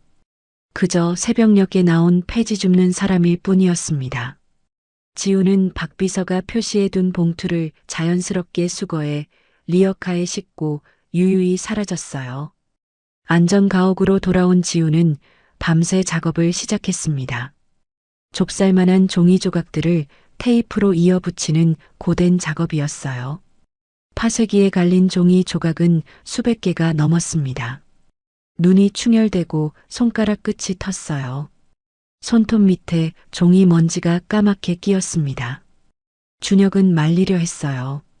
하지만 지우는 웃어넘겼습니다. 나 눈썰미 좋은 거 몰라요? 엉킨 금을 코 깨는 것보다 100배는 쉬워요. 꼬박 이틀 밤을 새운 끝에 지우는 장부의 일부를 복원해냈어요. 광철이 비자금을 조성해 이사들에게 뇌물을 뿌린 증거였습니다. 금액과 이름이 선명하게 적혀 있었어요. 결정적인 돈줄의 증거가 모습을 드러냈습니다. 증거들이 하나둘 모이는 동안 준혁은 좁은 반지하 방에서 필사의 재활 훈련을 이어갔습니다. 지우가 자리를 비운 사이 벽을 짚고 일어서는 연습을 했어요. 땀이 비 오듯 쏟아졌지만 동해안 모래밭에서의 훈련 덕분에 다리 근육이 단단해져 있었습니다. 장을 보고 돌아온 지우가 문을 열었어요. 그녀는 그 자리에서 얼음이 되었습니다. 준혁이 지팡이도 없이 벽을 짚고 홀로 서 있었어요. 떨리는 다리로 하지만 분명히 자신의 힘으로 서 있었습니다. 지우가 장바구니를 떨어뜨리며 입을 틀어막았어요. 사과와 라면이 바닥에 굴러다녔습니다. 준혁은 땀범벅이 된 얼굴로 환하게 웃었어요. 나 이제 설 수 있어. 지우는 달려와 준혁을 끌어안고 엉엉 울었습니다. 말이 나오지 않았어요. 그저 눈물만 흘렀습니다. 두 사람은 이 기적을 주주총회 날까지 철저히 비밀로 하기로 약속했어요. 이것이 그들의 비장의 무기가 될 터였습니다. 주주총회 이틀 전이었습니다. 후배 의사에게서 연락이 왔어요. 형님 말이 맞아요. 회장님 혈액에서 고농도의 신경마비제가 검출됐습니다. 해독제를 쓰면 깨어나실 수 있습니다. 모든 퍼즐이 맞춰졌습니다. 조작된 신약 데이터, 비자금 장부, 그리고 아버지 살해 미수 증거까지 광철을 무너뜨릴 세 개의 칼날이 완성된 것이었어요. 준혁은 벽에 붙여둔 광철의 사진과 주주총회 배치도를 바라보며 작전 계획을 세웠어요. 지우는 시장에서 사온 싸구려지만 단정한 정장을 준혁에게 입혀주며 넥타이를 맺었습니다. 옷이 날개라더니 이제야 좀 회장님 아들 같네. 되찾으러 가요. 당신의 모든 것. 준혁은 지우의 손을 잡고 맹세했어요. 이 싸움이 끝나면 그땐 진짜 우리 집으로 가자. 바다가 보이는 그 집으로. 지우는 눈물을 삼키며 고개를 끄덕였습니다. 결전의 날이 밝아왔습니다. 아침 햇살이 반지하 창문으로 비스듬히 들어왔어요. 준혁과 지우는 낡은 승합차에 시동을 걸고 주주총회가 열리는 호텔로 향했습니다. 엔진이 덜덜거렸지만 두 사람의 눈빛은 그 어느 때보다 단단했어요. 죽은 자가 산자들의 심장부로 걸어 들어가는 순간이 다가오고 있었습니다. 차가운 바람이 옷깃을 파고드는 날 밤이었습니다. 준혁과 지우는 아버지 조민태 회장이 입원해 있는 대학병원 VIP 병동 건물 뒤편에 도착했습니다. 거대한 병원 건물이 어둠 속에 우뚝 서 있었어요. 두 사람의 긴장된 숨소리만 들렸습니다. 후배 의사 김 박사가 미리 빼돌려 쓰레기장에 숨겨둔 청소용역 업체 유니폼과 아이디 카드를 확보했어요. 지우는 재빨리 유니폼으로 갈아입었습니다. 손이 떨렸지만 버튼을 하나하나 야무지게 채웠어요. 준혁은 감염성 폐기물 마크가 붙은 대형 의료 폐기물 수거함 안에 몸을 구겨 넣었어요. 단단한 노란색 플라스틱 통이었습니다. 뚜껑이 닫히면 밖에서는 안을 볼 수 없었고 악취 마크 때문에 누구도 열어보려 하지 않을 것이었어요. 좁고 캄캄한 공간 속에서 준혁은 숨을 죽였습니다. 병원 로비와 엘리베이터에는 광철이 배치한 사설 경호원들이 살벌하게 진을 치고 있었어요. 검은 양복에 이어폰을 꽂은 사내들이 오가는 사람들을 하나하나 검문했습니다. 지우가 수거함을 밀고 로비를 지나려는 순간 경호원 한 명이 앞을 가로막았어요. 거기 멈춰. 지우의 심장이 쿵쾅거렸어요. 손바닥에 땀이 차올랐습니다. 하지만 그녀는 능숙한 사투리를 섞어 억척스럽게 소리쳤어요. 아이고, 냄새나는 똥 기저귀 치우러 가는데 몸 검사요. 냄새 맡아볼라요? 아주 구수한데. 지우는 수거함 뚜껑을 열듯 손을 가져갔어요. 됐어. 빨리 가. 경호원은 코를 막으며 질겁하고 손을 저었습니다. 지우는 속으로 안도하며 엘리베이터를 향해 걸음을 옮겼습니다. 21층 VIP 병동 복도였습니다. 박 비서가 경호팀장에게 다가갔어요. 부회장님 긴급 지시사항이다. 잠깐 따라와.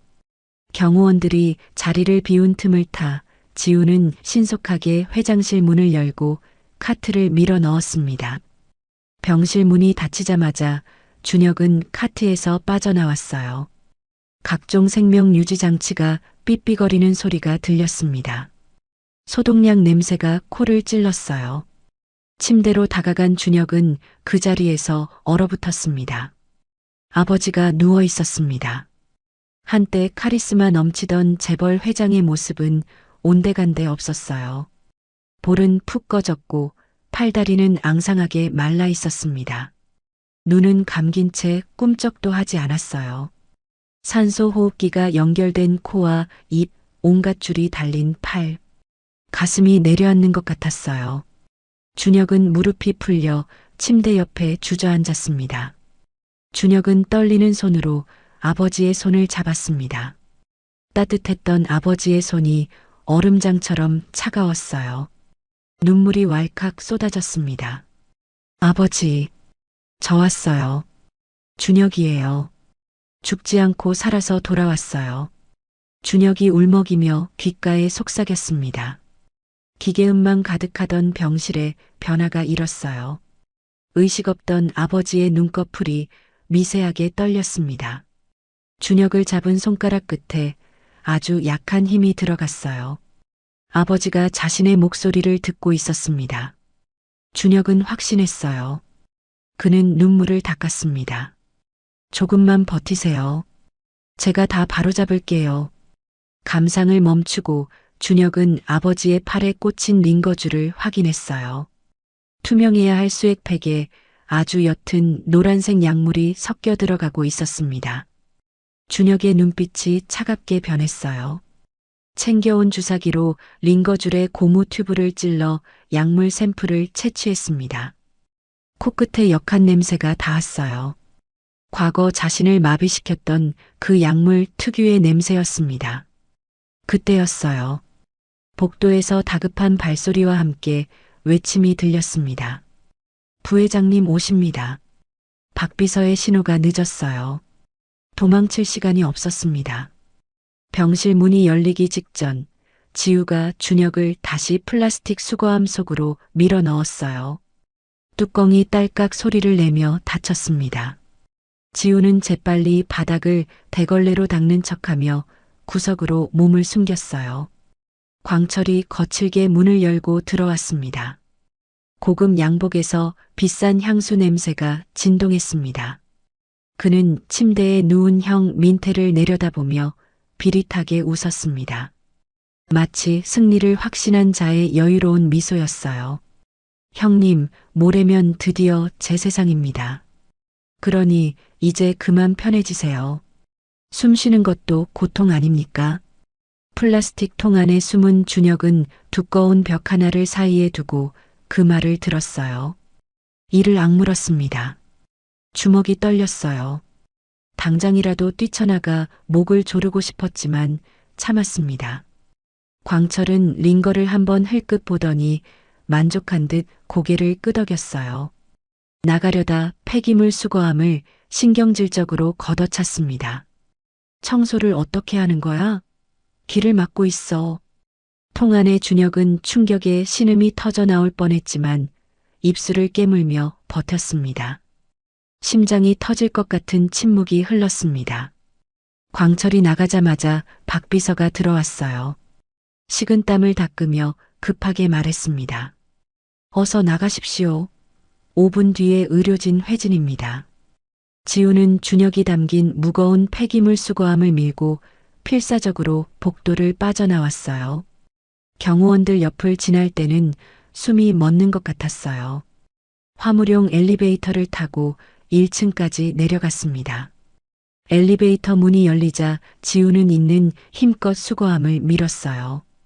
병원 뒷문을 빠져나오는 순간 차가운 밤 공기가 얼굴을 때렸습니다. 살았다는 안도감이 밀려왔어요. 1시간 뒤 김 박사에게서 연락이 왔습니다. 목소리가 떨리고 있었어요. 형님, 1인 거액 성분. 지난번 회장님 혈액에서 검출된 독소랑 100% 일치합니다. 이게 바로 놈이 쓰던 살인 도구입니다. 증거가 완벽합니다. 대기하던 김 박사에게 채취한 샘플을 넘긴 보람이 있었어요. 병원을 빠져나온 준혁은 분노에 차서 당장이라도 세상에 알리려 휴대폰을 들었습니다. 하지만 이내 폰을 내려놓았어요. 아직은 아니야. 지금 터뜨리면 놈은 꼬리 자르기로 빠져나갈 거야. 주주총회장, 놈이 가장 높이 올라간 그 순간에 바닥으로 끌어내려야 해. 준혁은 끓어오르는 분노를 참았어요. 주먹을 꽉 쥐었다 펴기를 반복했습니다. 복수는 차갑게 해야 했어요. 뜨거운 분노로 덤비면 오히려 당하는 법이었습니다. 안전가옥으로 돌아온 준혁은 지우의 손을 잡고 심각하게 말했습니다. 이제부턴 전쟁이야. 총칼만 안 들었지 목숨이 오갈 거야. 넌 여기까지만 해. 준혁은 미리 준비한 돈 봉투를 내밀었어요. 두툼한 봉투였습니다. 하지만 지우는 그 봉투를 바닥에 던져버렸어요. 봉투가 바닥에 떨어지며 둔탁한 소리를 냈습니다. 돈으로 사람 무시해요? 지우는 준혁의 눈을 똑바로 쳐다봤습니다. 당신 다리가 낫긴 했어도 아직 뛰진 못하잖아. 당신이 휠체어면 난 바퀴예요. 바퀴 없이 휠체어가 어떻게 굴러가요? 지우는 준혁의 눈을 똑바로 쳐다봤어요. 혼자는 못 보내요. 끝을 보든 같이 죽든 옆에 있을 거예요. 지우의 단호한 고백에 준혁은 무너졌습니다. 말이 나오지 않았어요. 그는 지우를 와락 끌어안았습니다. 작은 어깨가 품 안에 안겼어요. 고마워. 그리고 미안해. 반드시 이겨서 살아서 너 지킬게. 준혁의 목소리가 떨렸습니다. 지우는 그의 등을 가만히 토닥였어요. 그날은 유독 잠이 오지 않았어요. 두 사람은 좁은 방의 창문 너머로 서울의 야경을 바라봤습니다. 수많은 불빛들이 반짝이고 있었어요. 저 불빛들 중 하나가 광철의 사무실일 것이었습니다. 내일이 지나면 우린 다시 그 바닷가로 갈 수 있을까?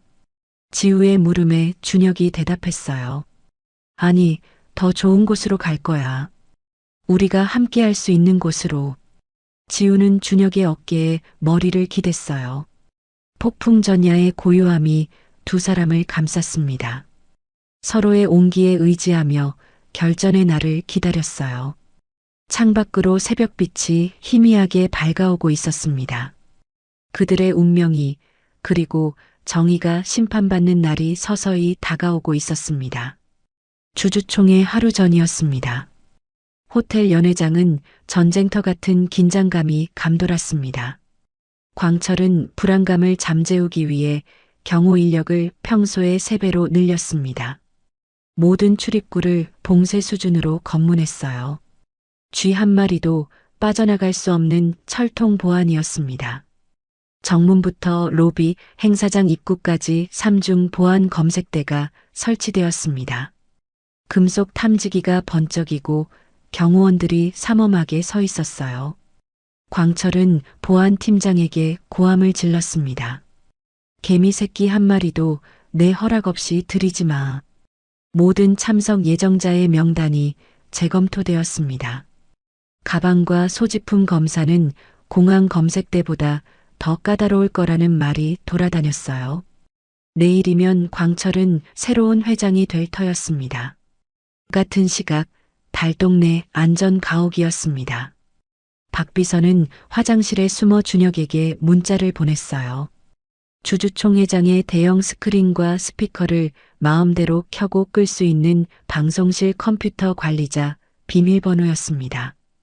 이 비밀번호 하나가 내일의 승패를 가를 열쇠였어요. 준혁은 노트북으로 비밀번호를 입력해 시스템에 접속했어요. 화면에 접속 성공이라는 글자가 떴습니다. 내일 터뜨릴 영상과 음성 파일들을 미리 심어뒀어요. 광철이 아버지에게 독약을 투여하는 장면, 신약 데이터를 조작한 증거, 비자금 장부. 손가락이 떨렸지만 실수 없이 작업을 마쳤습니다. 이것이 실패하면 모든 게 끝이었어요. 준혁은 거울을 보며 내일의 시나리오를 점검했어요. 멀쩡히 걸어 들어가는 대신 그들이 기억하는 무력한 휠체어 환자의 모습으로 등장해 방심을 유도한 뒤 일어서는 계획이었습니다. 그때였어요. 골목 어귀에서 수상한 소리가 들렸습니다. 검은 세단들이 서행하며 안전가옥 쪽으로 다가오고 있었어요. 헤드라이트가 꺼진 채 조용히 움직이는 차들. 광철이 푼 흥신소 놈들이었습니다. 들켰어. 지우가 창틈으로 바깥 상황을 확인하고 다급하게 외쳤어요. 세단 세대가 골목 양쪽을 막고 있었습니다. 포위망이 좁혀오고 있었어요. 마당에는 그들이 타고 온 스타렉스와 집주인이 버리고 간 폐차 직전의 용달 트럭이 서 있었습니다. 선택의 시간이었어요. 지금 나가면 준혁의 휠체어 때문에 속도가 느려 둘 다 잡힐 것이 뻔했습니다. 지우는 잠시 창밖을 바라보다 즉시 결단을 내렸어요. 내가 시선을 끌게요. 준혁이 지우를 말리려 했습니다. 팔을 붙잡았어요. 하지만 지우는 이미 겉옷을 챙겨 입으며 단호하게 말했습니다. 당신이 여기서 잡히면 우리 둘 다 죽고 복수도 끝나요. 내가 놈들을 유인하는 동안 당신은 계획대로 움직여요. 지우의 눈에 물기가 어렸지만 목소리는 흔들리지 않았어요. 준혁은 찰나의 순간 감정보다 이성을 택했습니다. 이것이 지우를 살리는 유일한 길임을 알았기 때문이었어요. 마음이 찢어지는 것 같았습니다.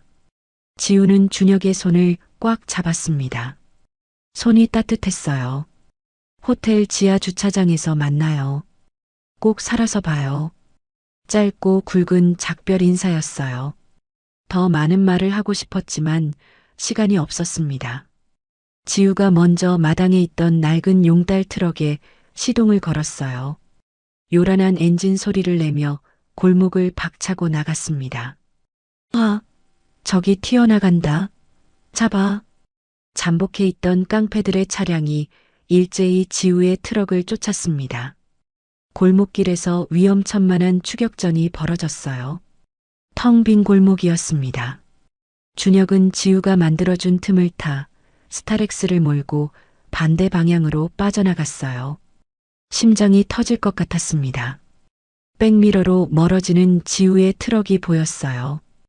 빨간 후미등이 점점 작아졌습니다.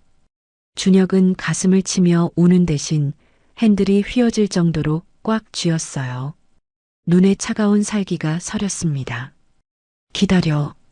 니놈이 누리는 마지막 밤이 될 거다. 지우를 건드린 대가는 반드시 치르게 해주겠어. 지우는 트럭 짐칸의 레버를 당겼어요. 싣고 있던 오일통과 잡동사니가 도로 위로 쏟아졌습니다. 기름이 아스팔트 위에 퍼졌어요. 뒤따르던 차 한 대가 미끄러져 전복되었습니다. 쾅 하는 굉음이 울렸어요. 하지만 나머지 두 대가 끈질기게 따라붙었습니다. 헤드라이트 불빛이 백미러에 가득 찼어요. 결국 폐공장 막다른 길이었습니다. 더 이상 갈 곳이 없었어요. 지우의 트럭이 깡패들의 차량에 측면을 강하게 받치며 멈춰 섰습니다. 쿵 하는 소리와 함께 지우가 핸들에 머리를 부딪혔어요. 흐릿한 시야 속에서 놈들이 자신을 둘러싸는 게 보였어요. 지우는 안도의 미소를 지었습니다. 준혁 씨는 빠져나갔어. 그것만으로 충분했어요. 부회장님, 조준혁은 놓쳤지만 그 여자를 잡았습니다. 전화기 너머로 광철의 비릿한 웃음소리가 들렸어요. 잘했다. 아주 쓸만한 인질이 제 발로 걸어왔군. 묶어서 데려와. 지우는 입에 재갈이 물리고 포승줄에 묶인 채 검은 세단 뒷좌석에 처박혔습니다. 온몸이 아팠지만 소리를 낼 수 없었어요. 멀어지는 서울의 불빛을 보며 지우는 속으로 빌었습니다. 제발, 준혁 씨는 무사해야 해. 내가 여기서 어떻게 되든 그 사람만은 꼭 복수에 성공해야 해요. 한편 준혁은 가까스로 주주총회가 열릴 호텔 지하 주차장에 도착했습니다. 엔진을 끄고 한참을 앉아 있었어요. 하지만 지우에게서는 연락이 없었습니다. 휴대폰을 수십 번 확인했지만 화면은 까맣게 비어 있었어요. 불길한 예감이 가슴을 짓눌렀습니다.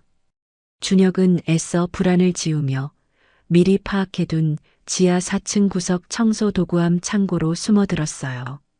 먼지 냄새와 습하고 차가운 기운이 감돌았습니다. 어둠 속에서 혼자였어요. 밤이 깊어지자 긴장이 풀리며 다리에 극심한 경련이 찾아왔어요. 근육이 뒤틀리는 고통의 준혁은 입에 수건을 물고 비명을 삼켰습니다.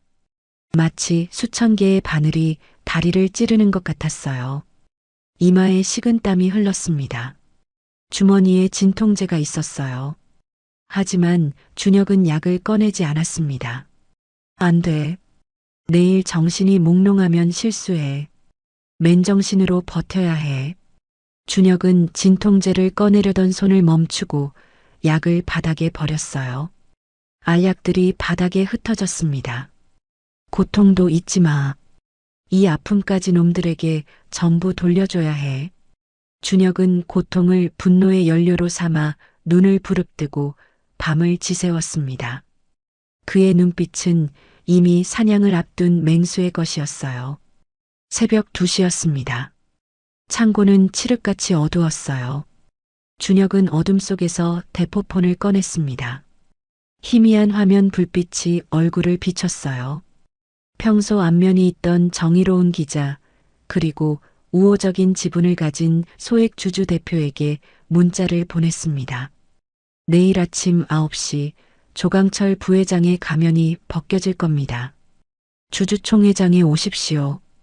전송 버튼을 누르자 마지막 칩이 던져졌어요. 이제 돌이킬 수 없었습니다. 날이 밝아왔습니다. 호텔 주변은 이른 아침부터 광철의 사설 경호원들과 취재진으로 북새통을 이루었어요. 카메라 플래시가 터지고 고급 세단들이 줄지어 도착했습니다. 지하 창고의 준혁은 수염이 거뭇하게 자란 얼굴을 찬물로 씻어냈습니다. 거울에 비친 자신의 눈빛이 날카로웠어요.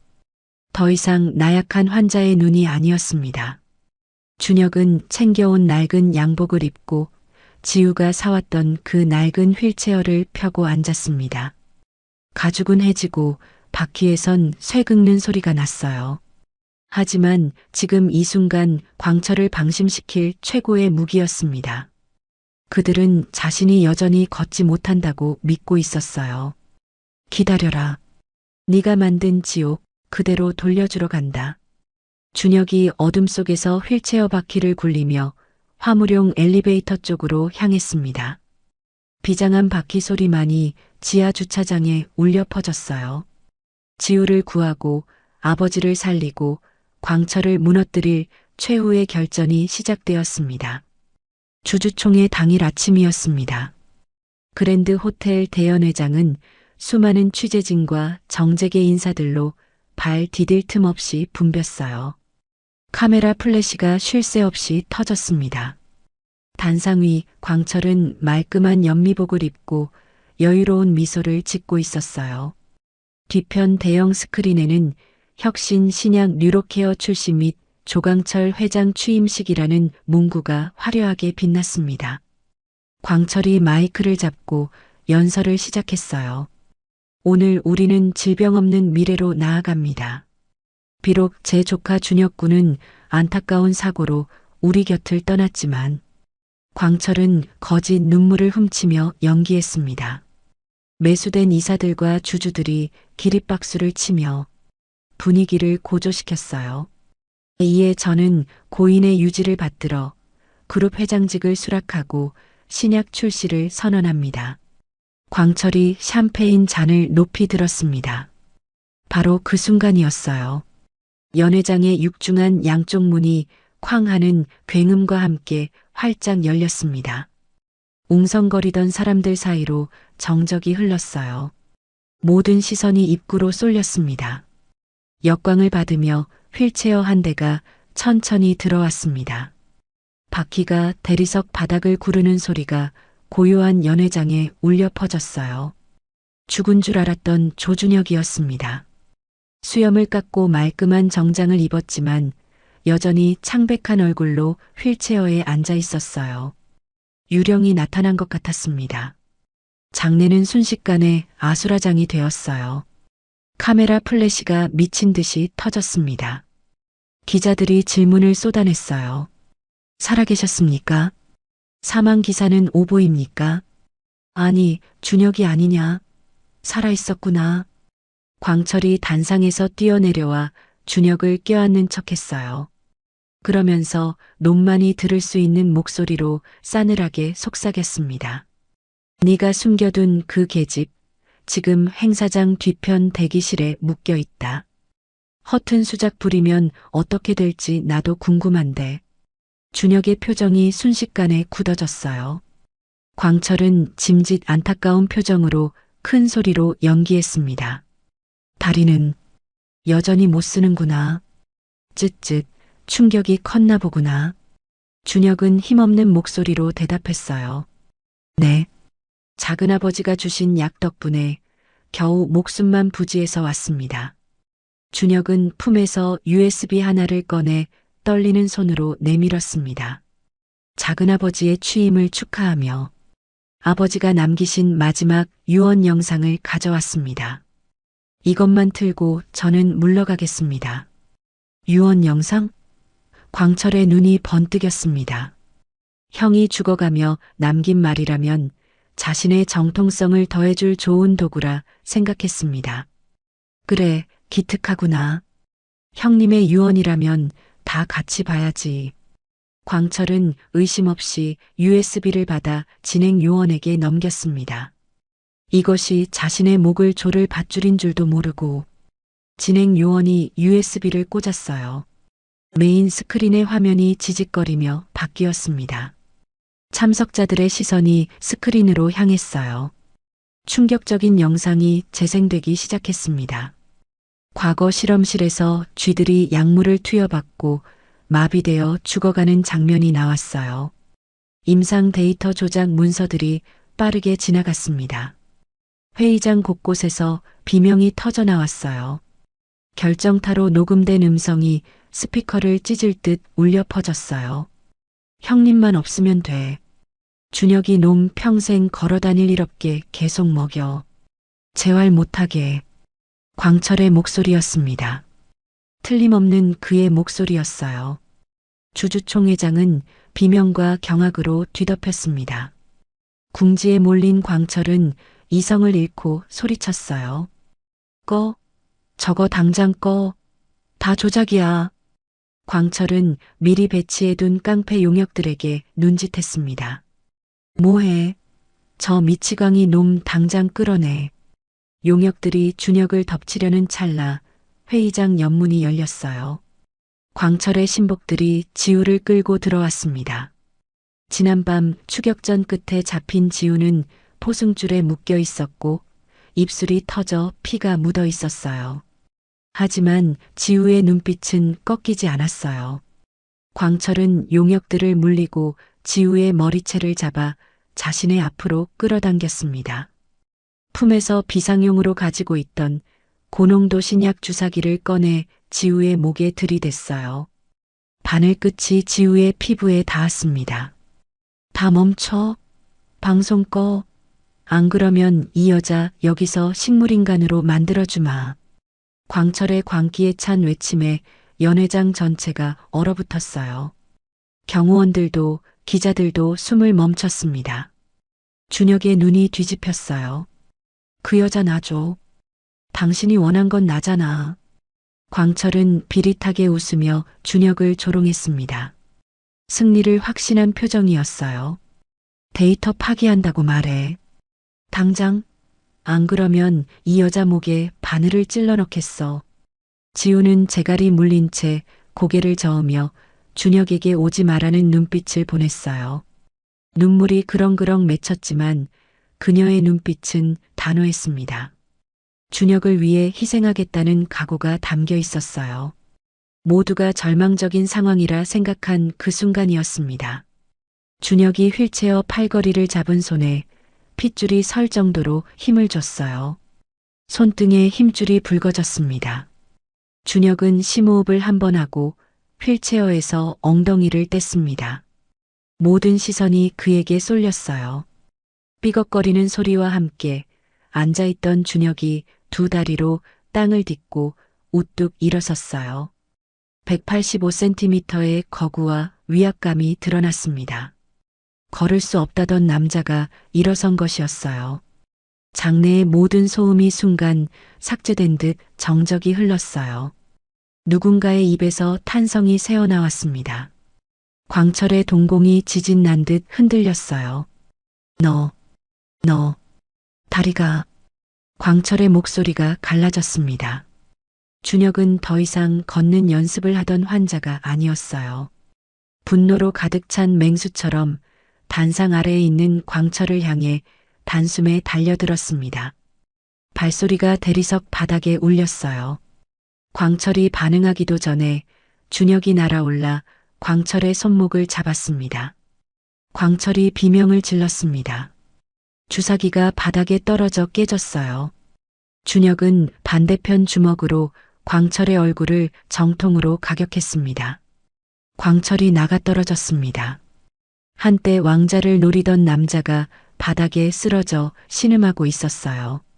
준혁은 쓰러진 광철의 멱살을 잡고 나지막이, 그러나 체육관이 울리도록 선언했어요. 당신의 역겨운 실험은 끝났어. 준혁은 떨고 있는 지우를 감싸 안고 포승줄을 풀어줬습니다. 늦어서 미안해. 많이 무서웠지? 그제야 사이렌 소리와 함께 경찰 특공대가 연회장으로 들이닥쳤어요. 완전 무장한 경찰들이 연회장을 에워쌌습니다. 박 비서가 미리 넘긴 증거 덕분에 체포영장은 이미 발부된 상태였어요.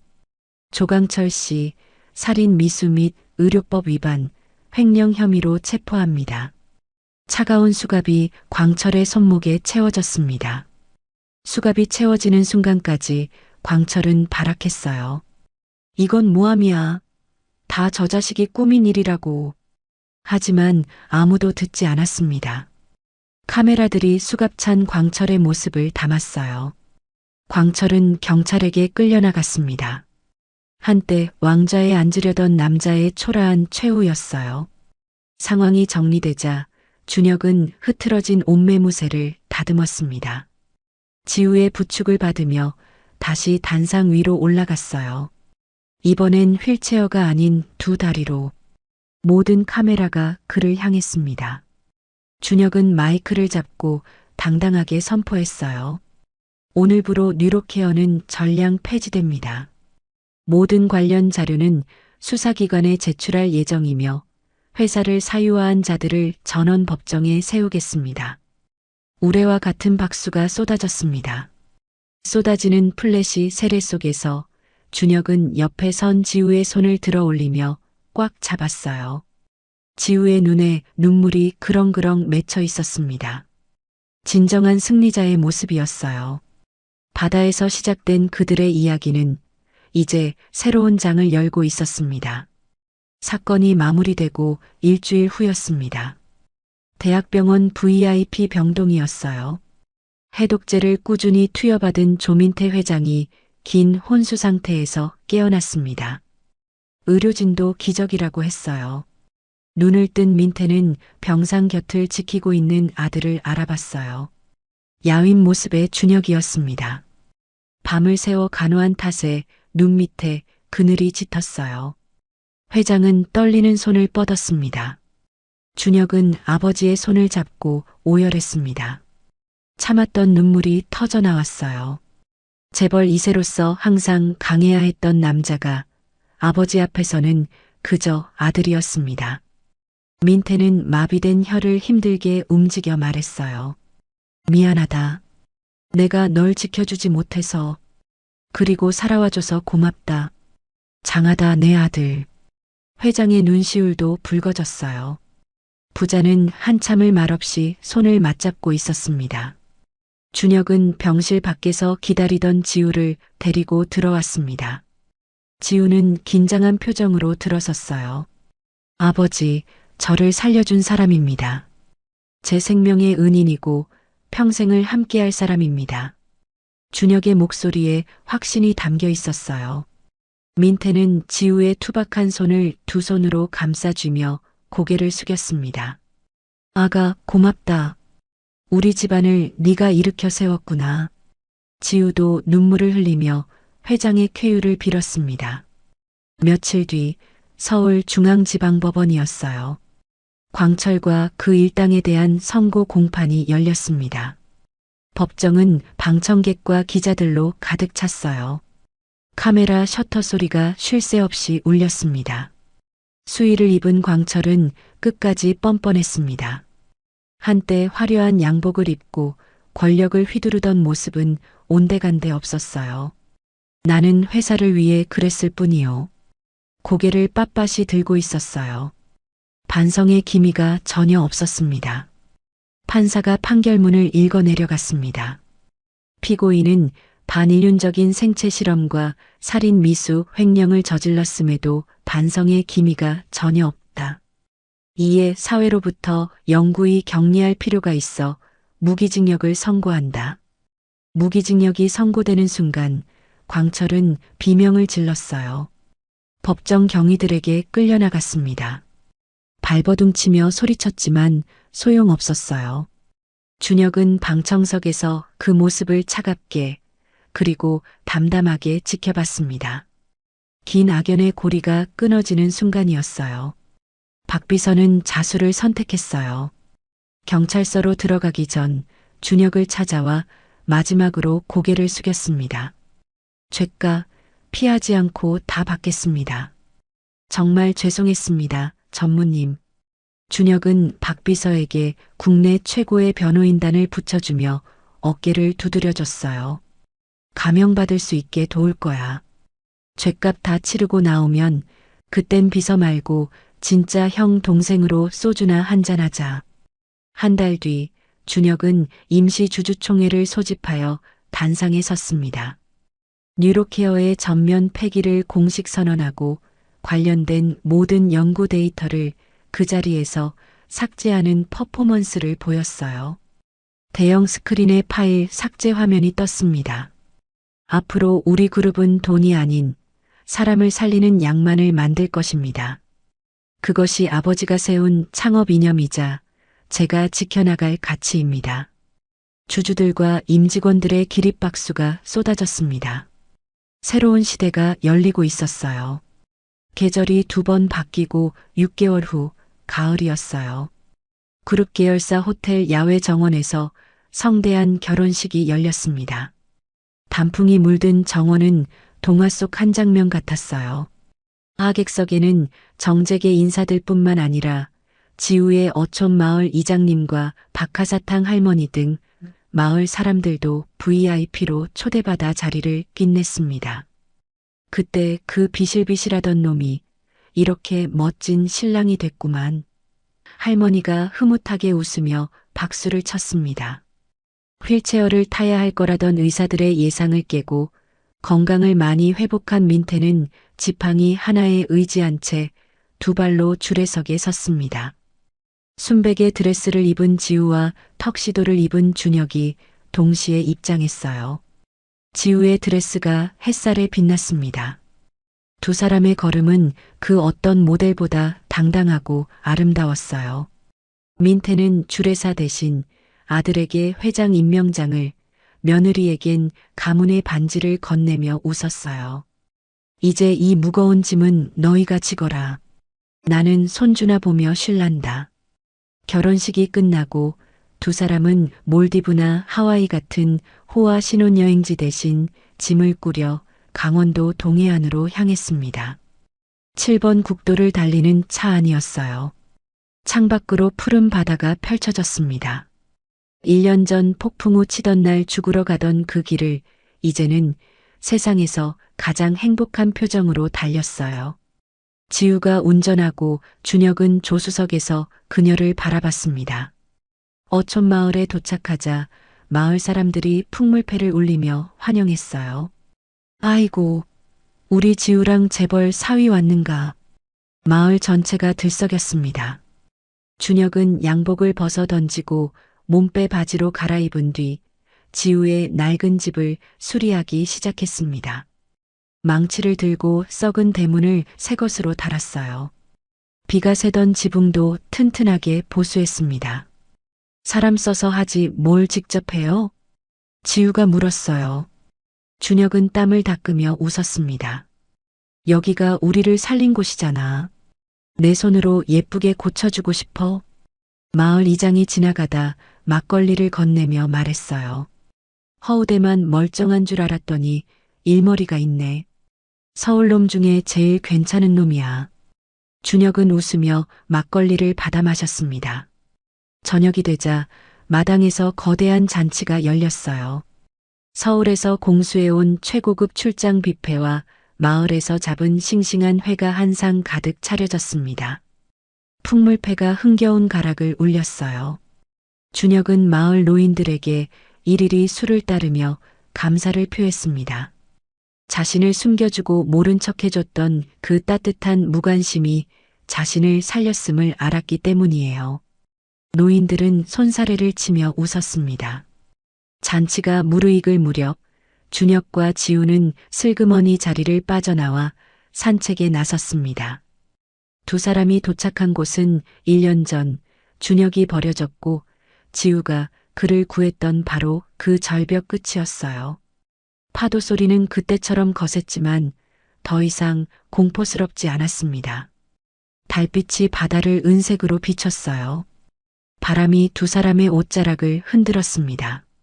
준혁은 지우 앞을 막아서더니 등을 내밀었습니다. 엎혀. 내가 약속했잖아. 다 나으면 제일 먼저 너 업어준다고. 그때 동굴에서 했던 약속이었어요. 지우는 쑥스러워하다가 준혁의 넓은 등에 조심스럽게 엎였습니다. 준혁은 지우를 업고 절벽 위 산책로를 천천히 걸었어요. 무거워요? 지우가 물었어요. 등에 엎인 채 바다를 바라보며 물었습니다. 준혁은 고개를 저었어요. 아니, 하나도 안 무거워. 세상을 다 가진 것 같은데 무거울 리가. 준혁은 걸음을 멈추고 밤바다를 바라보며 물었어요. 그날 빗속에서 다 죽어가던 나를 왜 살렸어? 그냥 지나칠 수도 있었잖아. 지우는 준혁의 목을 더 꼭 끌어안으며 귓가에 속삭이듯 대답했습니다. 기억 안 나요? 당신 눈이 말했잖아요. 내 눈이 뭐라고 했는데? 지우가 웃으며 답했어요. 살려달라고. 살고 싶다고. 아직 할 일이 남았다고. 그렇게 비명을 지르고 있었어요. 준혁은 지우를 내려놓고 그녀와 마주봤습니다. 달빛이 지우의 얼굴을 비췄어요. 고마워. 내 비명을 들어줘서. 그리고 나랑 같이 싸워줘서. 준혁이 지우의 볼에 입을 맞췄습니다. 바다 내음이 나는 바람이 두 사람을 감쌌습니다. 절벽 끝에서 시작된 죽음의 위기가 이제는 영원한 사랑의 맹세로 완성되었습니다. 파도 소리가 두 사람의 축복처럼 웅장하게 울려 퍼졌습니다. 밤하늘엔 별이 쏟아질 듯 가득했습니다. 죽음의 바다가 사랑의 바다로 바뀐 순간 두 사람의 진짜 이야기는 이제부터 시작이었습니다.